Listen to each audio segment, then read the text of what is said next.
জুবিন গাৰ্গে কিয় বিয়া পাতিলে সংসাৰী মানুহটো নহয় বিয়া কিয় পাতিলে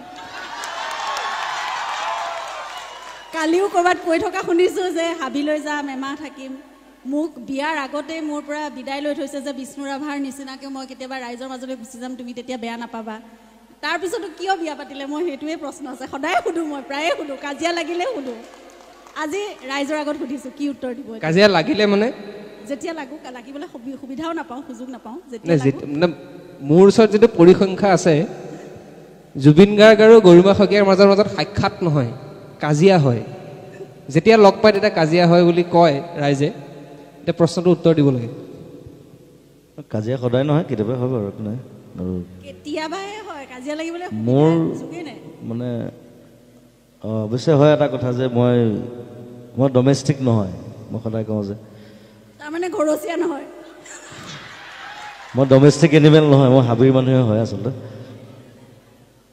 আৰু সেইকাৰণে হঠাৎ কিছুমান ডিচিশ্যন লওঁ এতিয়া মই আকৌ হঠাৎ বিয়া পতাটো হঠাৎ ডিচিশ্যন আছিলে নেকি বাৰু বিয়াটো অকণমান খৰখেদা হৈছিলে বাৰু তেতিয়া পৰিস্থিতি বেলেগ আছিলে অলপ কিয় 95ৰ পৰা 2002 লৈকে ইমান খৰখেদা হ'ল নে নাই তেতিয়া জংকিহঁত ঢুকাইছিলে নহয় সেইকাৰণে অকণমান আগতীয়া কৰি দিলোঁ বিয়াৰ ডিচিশ্যনটো জংকি ঘটনাটোৰ লগত আচলতে ইমান ৰিলেশ্যন নাই একো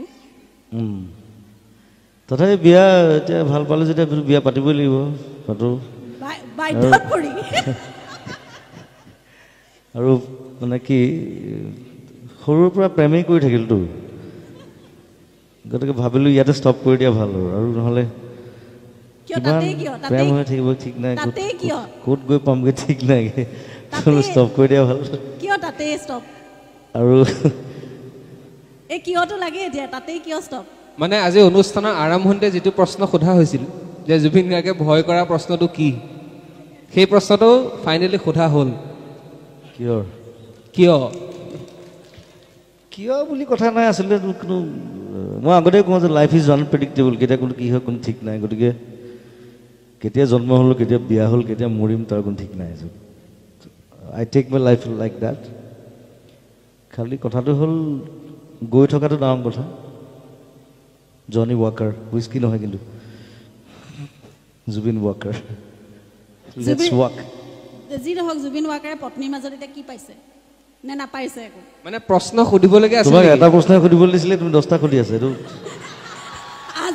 আজি চান্স পালে ডান্স নহয় আজি মোক সুবিধা দিছে নে 1995 চনৰ পৰা সুধিবলৈ আছিল ন একদম পাছে 1924 বছৰ হেয়া 24 বছৰ দুটা যুগৰ প্ৰশ্ন আজি 24টা প্ৰশ্নটো মিনিমাম সুধিবই লাগিব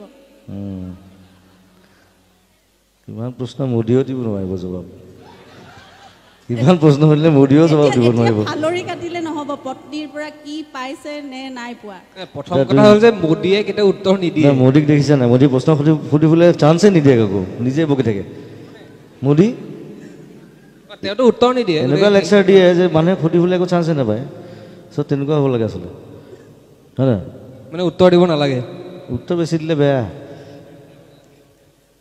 এতিয়া আমাৰ আধৰুটাই কেনেকে হেণ্ডেল কৰিব প্ৰশ্নৰ পৰা ফালৰি কাটিছে কিন্তু ৰাইজৰ প্ৰশ্নৰ পৰা ফালৰি কাটিছে মই ৰাইজৰ প্ৰতিনিধিত্ব কৰিছো এতিয়া নাই আমাৰ অসমত এটা এই মহৎ লোকৰ বাণী চলি থাকে যে আমাৰ ৰাইজে এটা বাণী জানেনে মই চিধা কথা কওঁ সেই ডাইলগটো শুনিছেনে কেতিয়াবা মই চিধা কথা কোৱা মানুহ বুলি সেই বাণীটো কোনে দিয়ে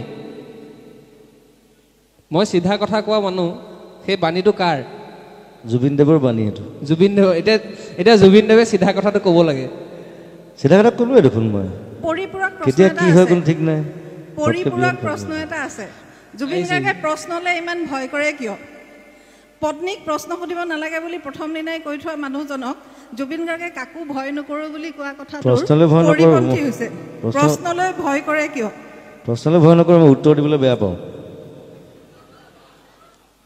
সেইকাৰণে প্ৰশ্ন নকৰাটো ভাল পাওঁ আচ্ছা বাৰু ঠিক আছে কিন্তু এতিয়া ৰাইজৰ প্ৰশ্ন আছে ৰাইজৰ পৰা প্ৰথম প্ৰশ্ন এটা বিচাৰিছো ৰাইজ সন্মুখত নীলাফিটা ৰাইজক এটা মাইক দিব লাগে স্তুতি গোস্বামী ধন্যবাদ মোৰ প্ৰশ্নটো এনেকুৱা যোৰহাটৰ বঙালপুখুৰীৰ যিগৰাকী জুবিন গাৰ্গ আৰু আজি এই মঞ্চত বহা জুবিন গাৰ্গৰ যিটো পৰিক্ৰমা সেই পৰিক্ৰমাক যদি আপুনি আপোনাৰে সৃষ্ট কোনো এটা গীতেৰে প্ৰকাশ কৰিবলৈ বিচাৰে তেতিয়া সেইটো কোনটো হ'ব সেই সময়ত মোৰ জীৱনটো বেলেগ আছিলে হয় মনত আছে মোৰ তেতিয়া মই ছিংগাৰ হ'ম বুলি ভবা নাছিলোঁ প্ৰথম কথা মই কম্প'জহে কৰিছিলোঁ বেলেগৰ কাৰণে কাম কৰোঁ বেলেগৰ কাৰণে মিউজিক কৰোঁ চ' একেবাৰে বেলেগ লাইফষ্টাইল এটা আছিলে তাৰপিছত লাহে লাহে এনেকুৱা হ'লি গতিকে দুইটাৰ মাজত আকাশ পাতাল এটা ডিফাৰেঞ্চ আছে চ' তুমি এতিয়া যদি সেই সময়টো মনত পেলাবলৈ কৈছা তেতিয়া মই এটা কোনো নুশুনা গান এটা দুলাইন গাব পাৰোঁ সেই সময়ত কৰা গান আৰু এই গানটো গাই পেলাই বহুতে ৰেডিঅ' চেণ্টাৰত এপ্ৰুভ হৈছিলে এজ এ ছিংগাৰ তেতিয়া এইটো গান তাৰমানে খুব লৈ যায় মোৰ পৰা লৈ যায় অডিশ্যন দিবৰ কাৰণে তাৰপিছত তেওঁলোকে ৰেডিঅ'ত পায় এপ্ৰুভ হয় ছিংগাৰ হিচাপে মই নিজে কিন্তু কেতিয়াও অডিশ্যন নিদিলোঁ মই কাৰণ মই পৰীক্ষা দিবলৈ বেয়া পাওঁ মানে আনৰ আগত পৰীক্ষা দিবলৈ মই বেয়া পাওঁ সেইকাৰণে আজিলৈকে নিদিলোঁ বহুতে জোৰ কৰিলে সেইকাৰণে পঢ়া শুনাও বাদ দি দিলোঁ বিবৰুৱা কলেজত কিন্তু পৰীক্ষা দি থাকিম বেলেগৰ কাৰণে তাতকৈ জীৱনৰ পৰীক্ষা দিয়াই ভাল হয় নাই মই এনেই কৈ থওঁ প্লিজ মোৰ সেইজন জুবিন গাৰ্গক খুব ভালকৈ মনত আছে আচলতে সেইকাৰণে মই সুধিছিলোঁ তুমি পাইছিলা নেকি মোক তেতিয়া হয় গাৰ্লফ্ৰেণ্ড নাছিলেতো নাছিলোঁ আজিকালি অলপ পাহৰি যাওঁ ঢেৰ গাৰ্লফ্ৰেণ্ড হৈ গ'ল যে লাইফত আপোনাৰ তেতিয়া মই কিণ্ডাৰ গাৰ্ডেন তুমি সৰু আছিলা মই জানো ধেমালি কৈছোঁ অবভিয়াছলি নাই কোনো কথা নাই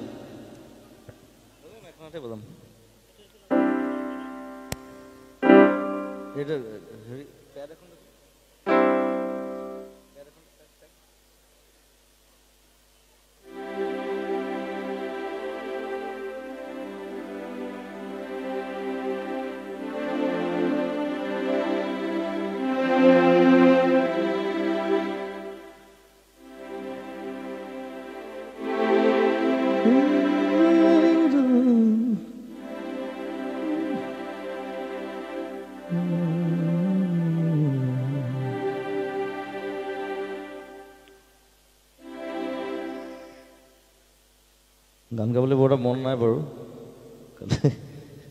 এইকেইদিন বহুত দেৰি হৈছে ৰাতি তাতে লিকেলকেইটা এটি নহয় দুটি নহয় আছে বহু কথা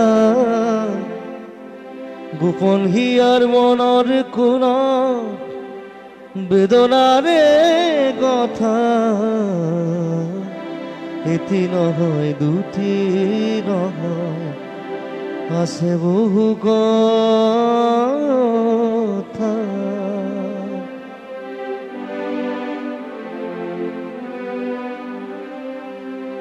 কোনো নাই শুনো তামোৰ কোনে বা শুনিব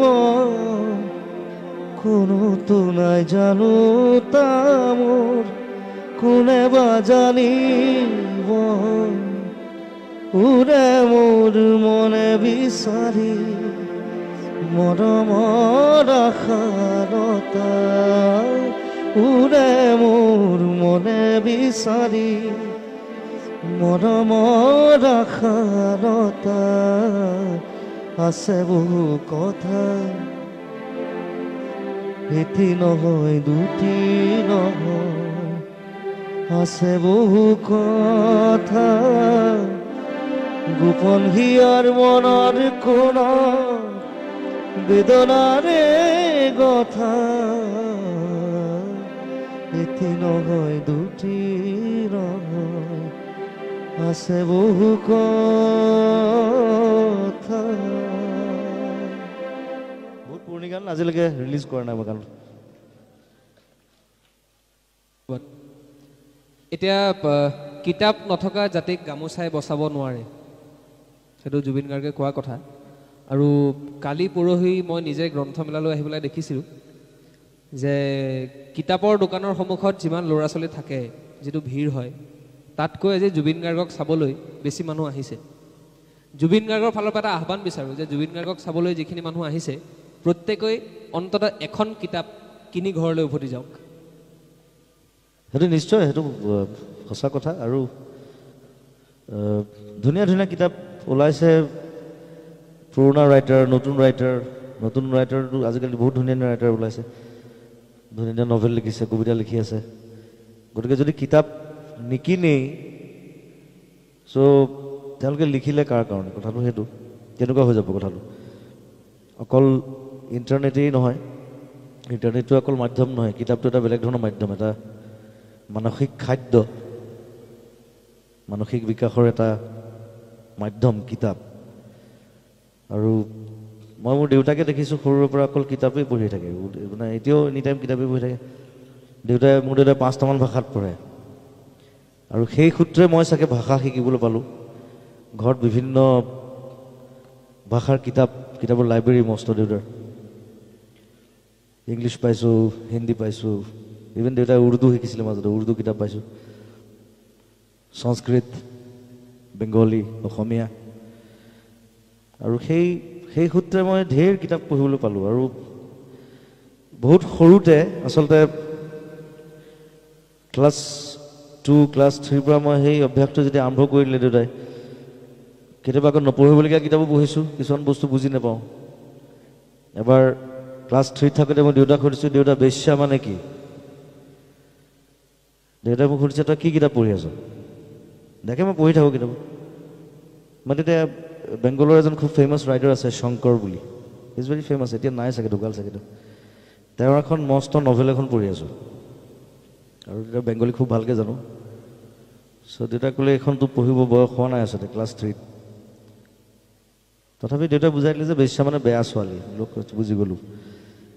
চ' সেইধৰণে সেই সৰু সৰু বস্তু আছে ঘটনা। কিন্তু কিতাপ পঢ়াৰ সেই অভ্যাসটো দেউতাই কেতিয়াও বন্ধ কৰা নাছিলে মোক। আৰু মই অথনিও ইণ্টাৰভিউটো কৈছোঁ বাইদেউ দেউতাই যে তাত মই কৰিমগঞ্জত প্ৰায় 8 বছৰ আছিলোঁ। তাত এটা বৰ ধুনীয়া লাইব্ৰেৰী আছিলে, বিবেকানন্দ লাইব্ৰেৰী বুলি।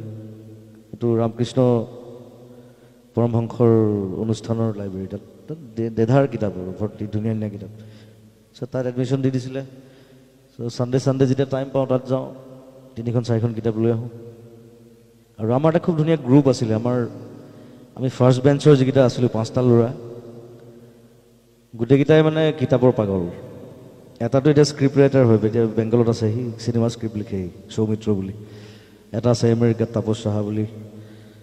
এটা সিনহা বুলি এটা আছে, সি শিলচৰত থাকে। আমি চব কিতাপৰ পাগল আছিলোঁ। আৰু আমাৰ সেইটো অভ্যাস আছিলে যে আমি কিতাপ এক্সচেঞ্জ কৰোঁ, যে মই এখন ল'লোঁ, এখন পঢ়িলোঁ, আকৌ তাক দিলোঁ, তাৰ পৰা এখন ল'লোঁ। সেই বস্তুবোৰ আজিকালি নাইকিয়া হৈ গ'ল। গতিকে সেই অভ্যাসবিলাক গ্ৰ' কৰিব লাগে। আৰু সেইকাৰণে কিতাপ পঢ়াটো উচিত, কিতাপ কিনাটো উচিত।